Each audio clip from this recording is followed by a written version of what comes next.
Welcome. Welcome to Get Fit to Lead Leadership Series. My name is Gina Brooks, and I am actually starting the first session in this four-part series. If you joined me last week, you will have recalled that we were going to go over four important competencies or areas of practice that I believe that all leaders need to develop to be effective.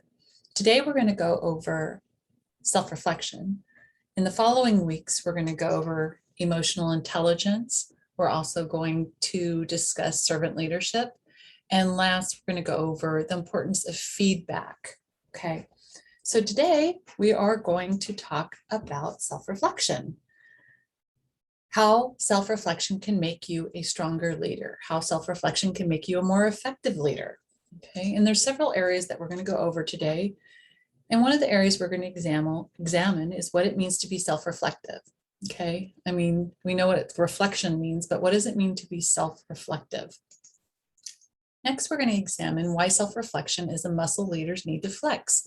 So why is it important to self-reflect? How does that make you a more effective leader? So we'll go over that. And last, we're going to learn how to grow self-reflection muscle memory. So I'm going to give you several different ideas, different exercises that you can do to work on this important competency so you can develop the skills and habits necessary to be more self-reflective in your personal and professional life. So before I get started, I want to talk to you a little bit about leadership in general. And I'm going to read a story about leadership and the importance of self-reflection and the development of self-awareness. And I just want you to take a moment while I'm reading this to just relax. Just listen to the words, listen to the story, and hear what the words are saying to you. Okay, this is your time. And I'm going to start. Many years ago, a student came to a wise teacher saying, "I want to be a great leader. Will you teach me?" The wise teacher nodded and walked away. The student followed. After walking through a forest, they came to a stream. The teacher sat down, and so did the student. They sat for hours listening to the sound of the water flowing over rocks, noticing the fish that leaped for mayflies, watching the swirling eddies as water flowed steadily on. The day was spent in silent contemplation. The next day, the teacher and the student found a clearing in the forest. The teacher began to gather wood. The student joined, and together they gathered wood to build a fire. The flames tentatively licked the kindlings while the fire grew. Heat and energy swirled.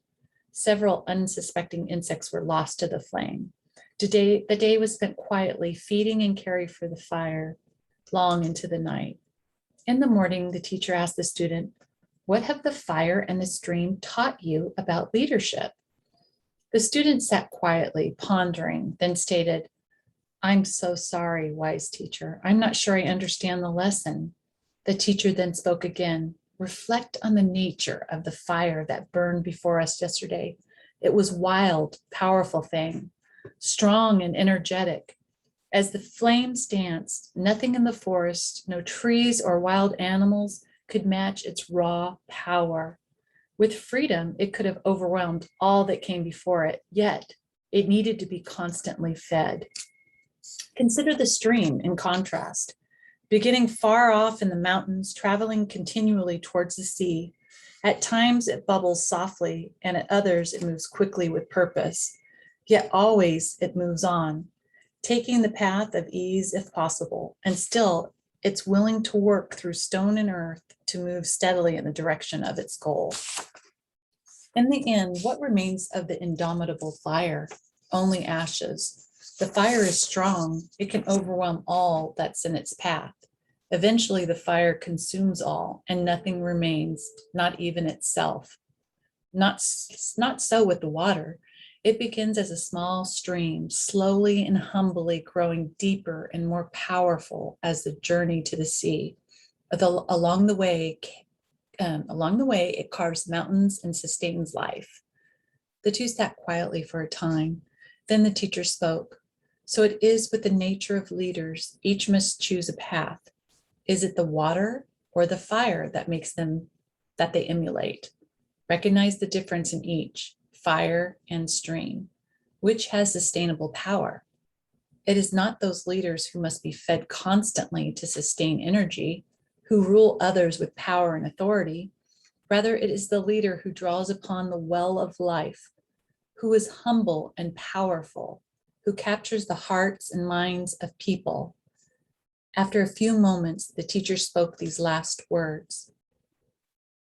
What type of leader will you choose to be? It is through self-reflection that we can become self-aware enough to make a choice on how you will lead. This story is just an example of a way to visualize the types of leaders that are out there. The fire, the strong one that comes in, burns everything down, is very powerful, but even destroys itself. Or the stream, who is steady, who makes good things happen, who flows and is flexible and develops great things out of its pure power. So throughout this presentation, I'd like you to consider what type of leader you are, how you are perceived, and what you are willing to become through self-reflection. So we're first going to start by defining what is self-reflection. When I think of reflection, I think of what I see when I'm looking in a mirror. Arguably the most famous of all mirrors, I would say, would be the magic mirror, right? From the evil queen in Snow White and the Seven Dwarfs. The evil queen used that magic mirror to confirm that she is the fairest of them all. The power of that mirror is it always spoke the truth, right? Well, self-reflection is similar in that you are looking at yourself for the truth, but you are relying on yourself for feedback, not a magic mirror. Although wouldn't it be great to have a magic mirror? Another mirror that you might recognize is, I don't know if any of you remember Stuart Smalley of Saturday Night Live.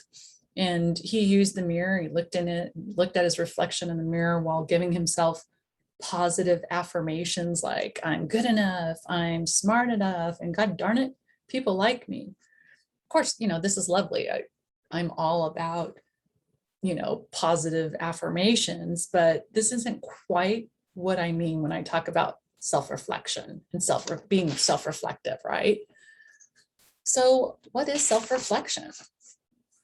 By definition, self-reflection is meditation or serious thought about one's characters, actions, or motives.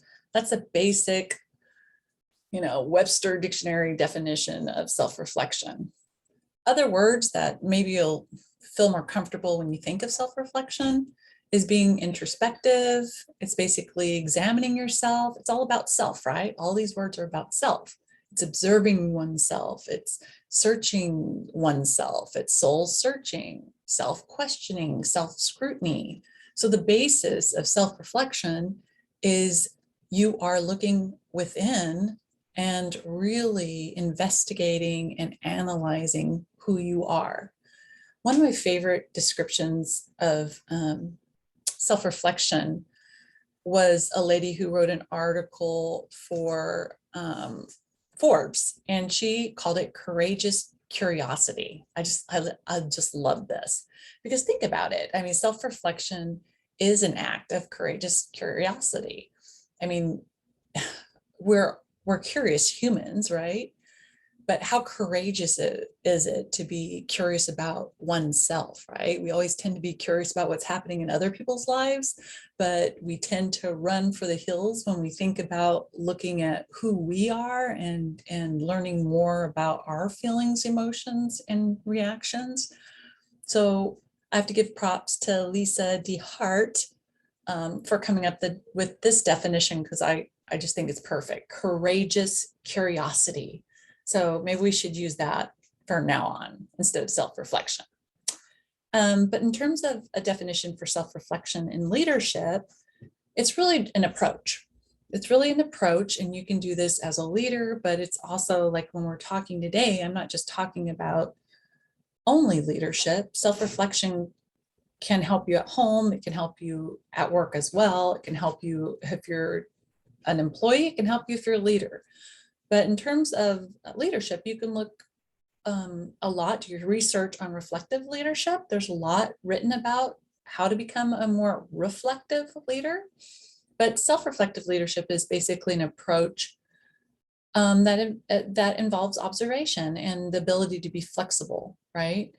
And you'll always see the words like being self-aware and understanding your reactions. Okay, so this goes kind of into what we're going to talk about next week in emotional intelligence, because emotional intelligence has to do with being more self-aware, right?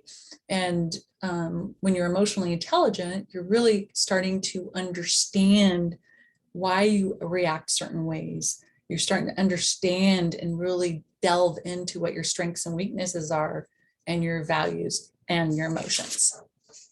So why is self-reflection so darn important? Well, think about it. Without self-reflection, don't we become stagnant? We don't grow. We don't even move forward. It's like basically being on a hamster wheel. We just keep running and running, but we don't get anywhere. We develop patterns in our lives and behaviors and habits. And without reflection, without truly delving in and analyzing our habits and behaviors, we could potentially negatively affect our lives, or even worse, not even add value to what we do in our lives. That being said,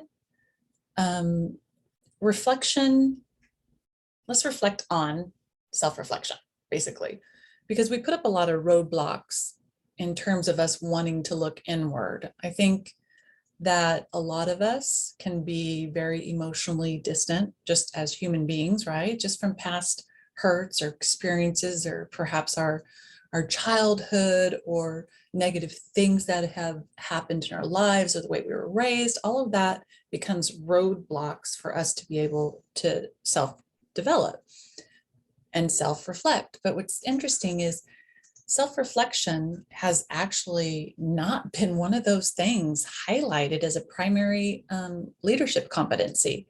Like when you go to school, or when you take your leadership courses on competencies in senior leadership, rarely do you see self-reflection as a key competency. You'll see a lot of other things like how to delegate, how to make good decisions, how to supervise employees, how to deal with conflict. But rarely, if ever, do you learn the competency of self-reflection. But what's interesting about self-reflection is there's a lot of research that shows that reflection is in fact one of the key competencies needed to be an effective leader. Many of you heard, and you've probably heard quite a bit in the last decade, about emotional intelligence. Well, reflection is a part of becoming more self-aware. Self-aware is a part of becoming more emotionally intelligent. So they all play a very key part. And what's really interesting is the art of reflection in leadership goes back thousands of years, and yet it's virtually ignored today. Think back to philosophers. I mean, that's exactly what they did when they talked about Earth and the world, and they sat together and took time to really delve into the meaning of things. Well, I think we've got away a lot from that, probably mainly because of the type of life that we lead. We're busy people, right? But there's many benefits of self-reflection, many benefits.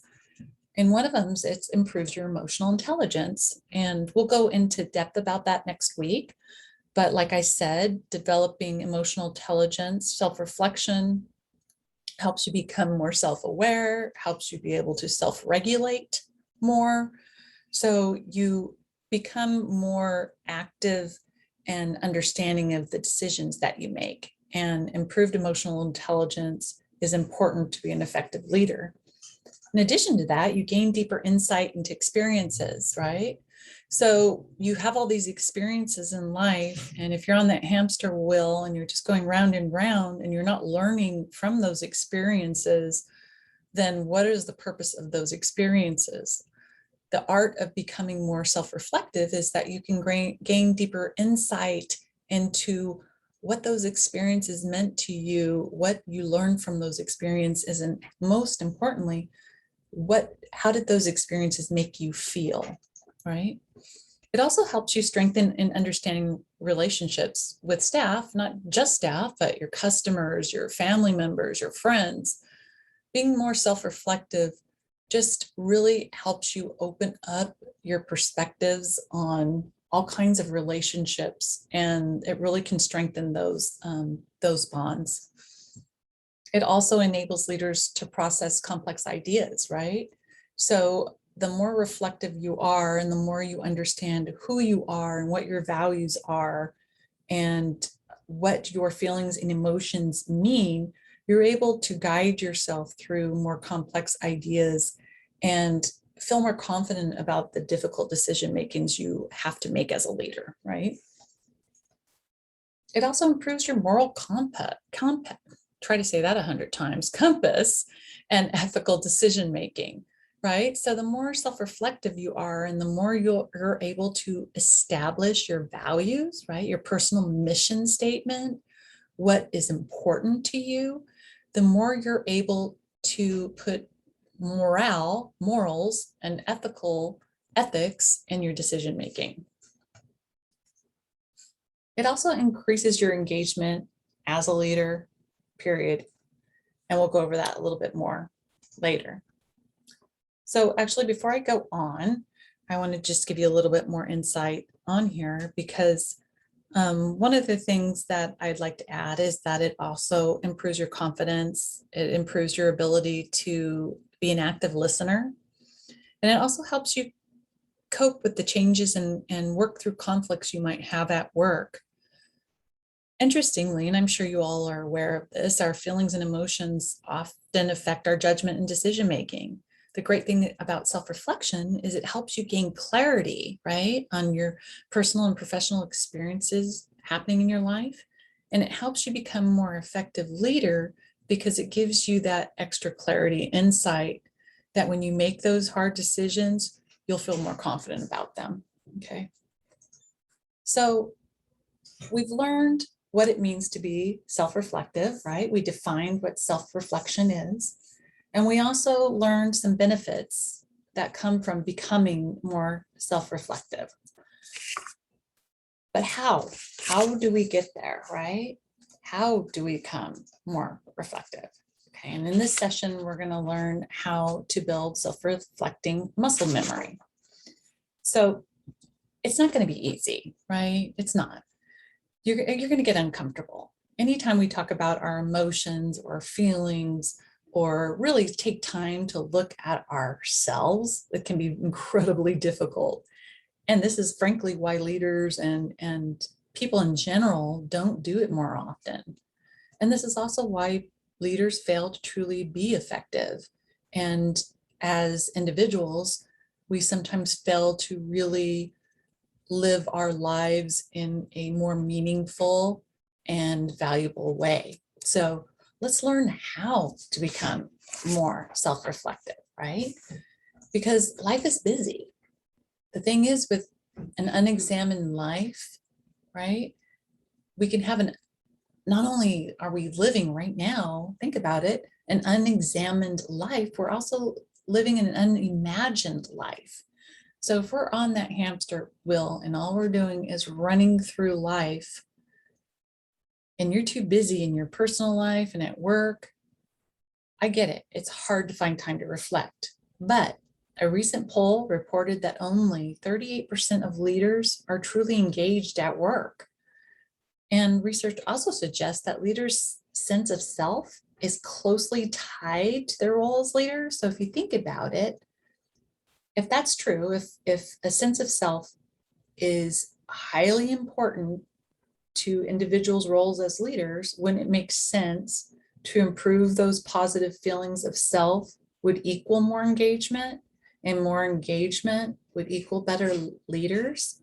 Well, that's all done through examining our living unexamined and unimagined lives. And I know that's hard to see. And then when I read that, living unexamined and unimagined lives, boy, I mean, say that a few times, like really grasp what that definition is.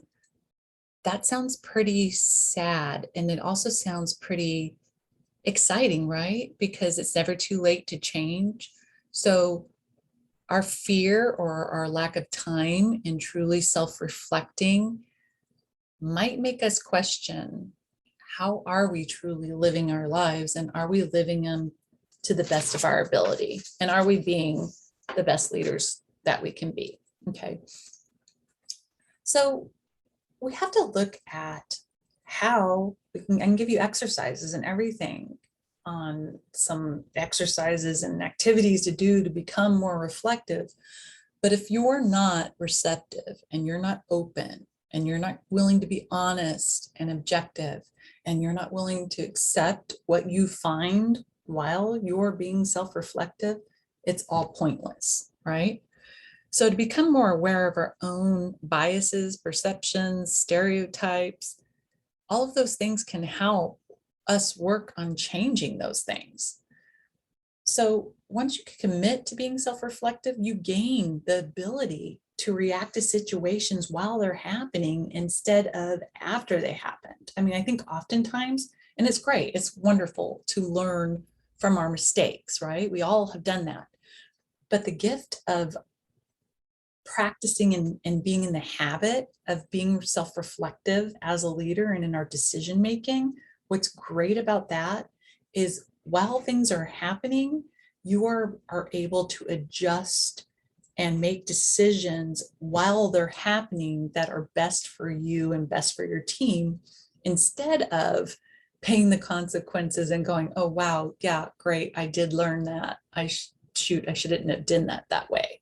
If you get in the habit of self-reflection, you're able to make better choices while they are happening. But to become more reflective, it's going to take practice and it's going to take patience.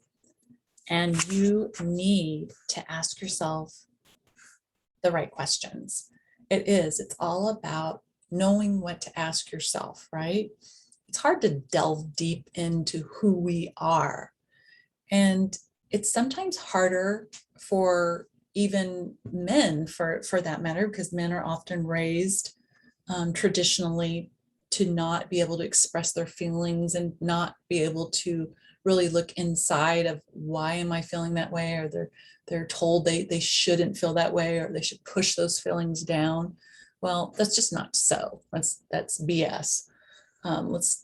Let's wake up and realize that that type of nonsense is very old and outdated. We really need to ask ourselves the right questions so that we can really understand what our emotions, our values, our behaviors to become better people, to become better leaders. So let's go over some questions that you can ask yourself that can help. And these are just some examples. I mean, you can go online and find so many questions that sometimes it's good to have, like guiding questions to just kind of help you know where to go and where to think. But I thought these were kind of really good starts. And one is more like a personal one, but what is most important in my life? Okay, so every time I ask this or we see these in trainings, people are like, oh, my family, oh, God, oh, my children. Wonderful, absolutely. But that's not what I'm talking about right now. I'm not talking about the tangibles, right? I'm talking about what feelings or what do you get from those people in your life? Do you feel safe with those people in your life? Do you feel secure with those people? Do they make you feel positive? Do they encourage you? Those are the type of words I want us to, how they make you feel is what we're trying to capture here, right? Your emotions.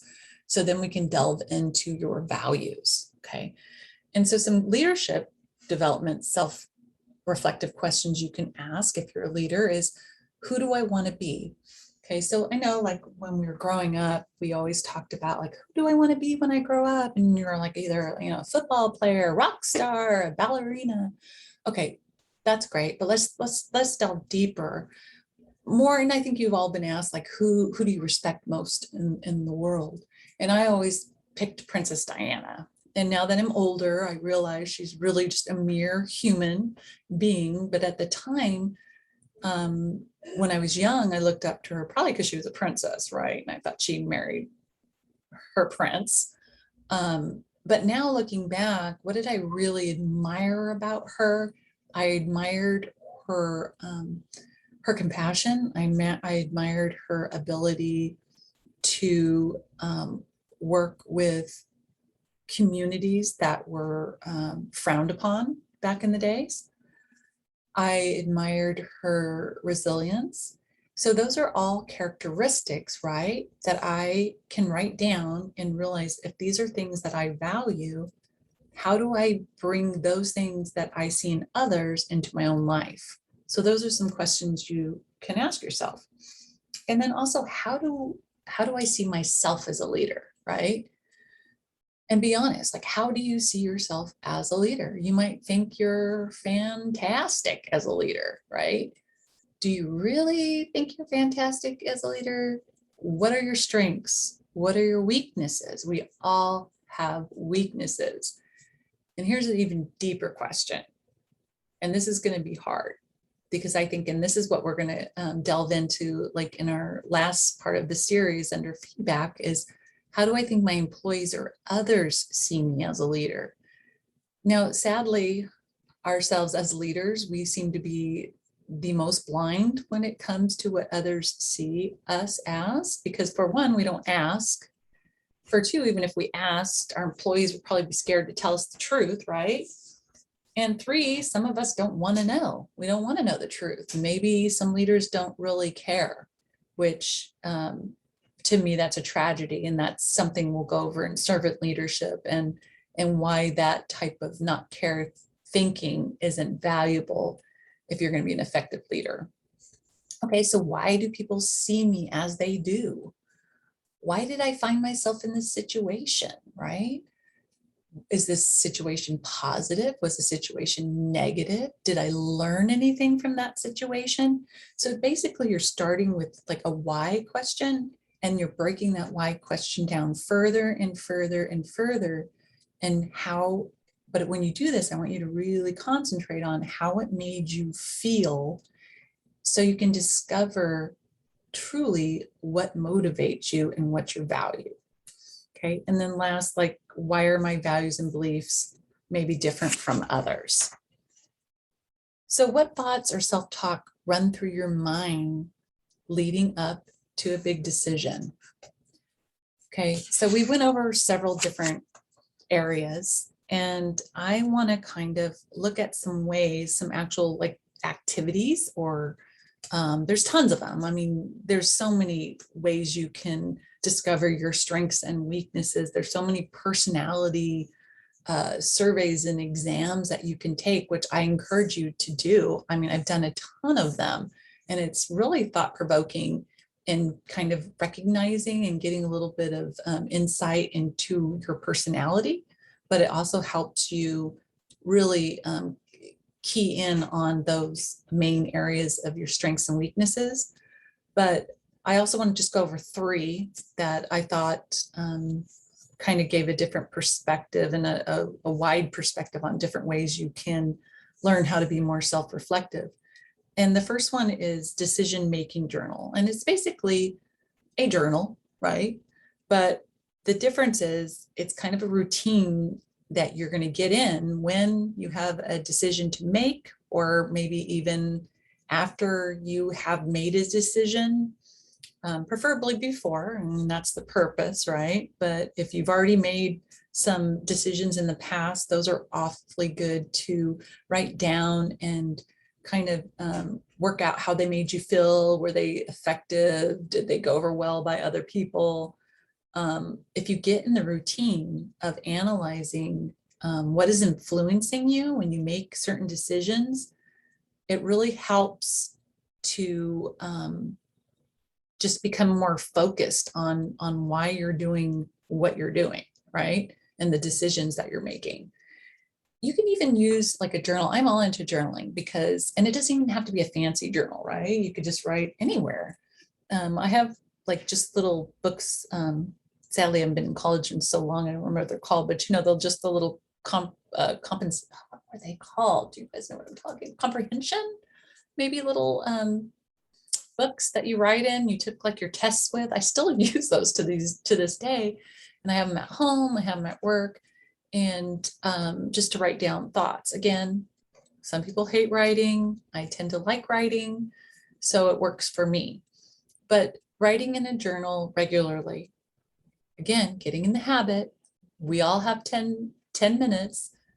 Talk about and think about like your time management. Everyone seems to think they have no time, but when something's important to you, you make the time.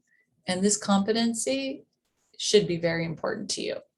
So get a decision-making journal and really write out what the decision was or what the decision that's coming up you're making, some different potential outcomes, maybe even get some insight from your employees on that potential decision.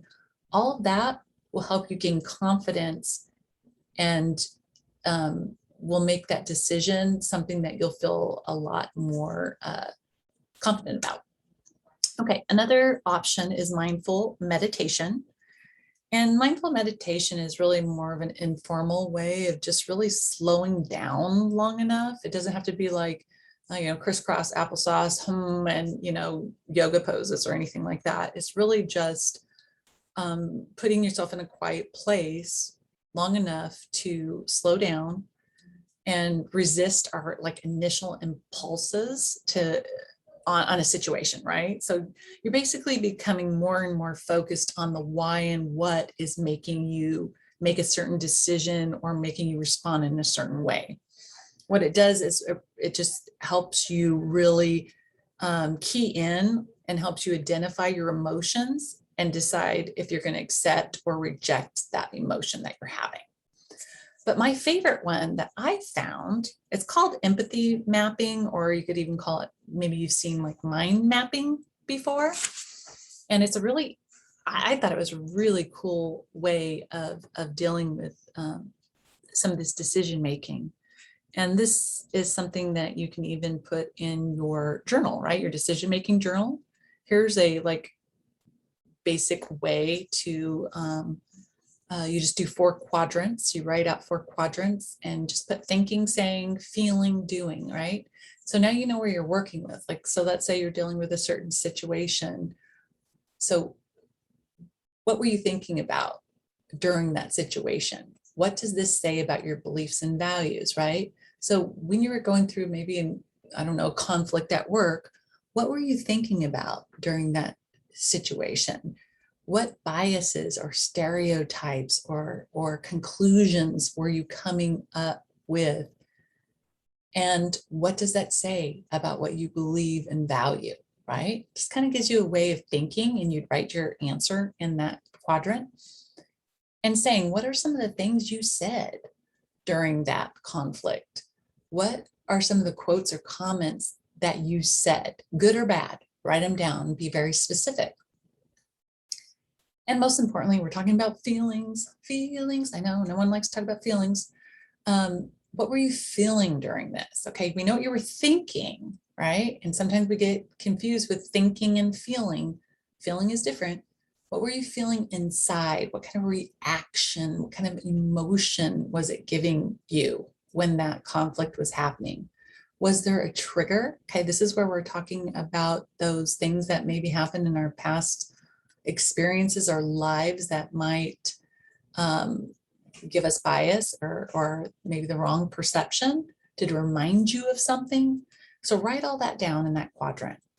And doing, can you identify any behaviors that you've done before? Okay, in this part, doing, we're learning, is this something you continuously repeat, right?